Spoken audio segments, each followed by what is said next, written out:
I was orphaned twice before I turned 18. But somehow I still found love, family, and peace.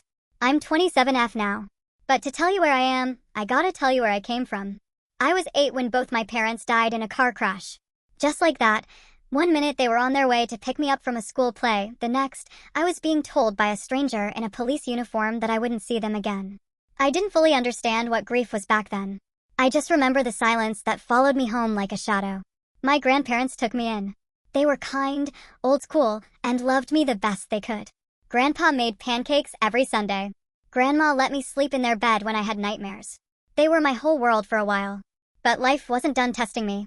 When I was 15, Grandma passed in her sleep. Heart failure. Then a year later, Grandpa followed. Some people say from heartbreak, and I believe that. I was 16, legally alone, but too damn stubborn to go into the system.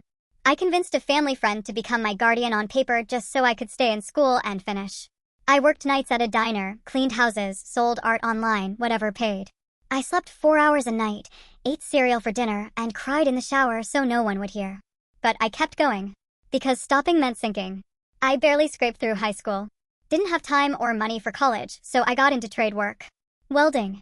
Not exactly glamorous, but it paid well and made me feel strong. Independent. I built a tiny life for myself out of duct tape and stubborn hope. Then something crazy happened. I met this guy, Matt, at a hardware store.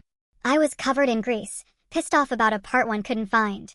He helped me out, made a dumb joke, and didn't flinch when I mentioned I was basically raising myself since I was 16. He didn't fix me. He just stood next to me and let me be. We dated for years. I was scared of everything, marriage, love, stability. But he never pushed. Just waited. And last year, we got married. It was small. Backyard wedding. My wedding dress was thrifted and his vows made everyone cry. Now I'm a mom to 2 tiny chaotic humans who call me mommy and scream over pancakes on Sundays just like Grandpa used to make. Sometimes I sit on the porch with coffee and think, holy shit. I made it. I don't have a perfect life, but I have a real one, a life I built brick by brick, scar by scar. So if you're out there, barely holding on, please don't let go. You don't know what beautiful things might still be waiting for you.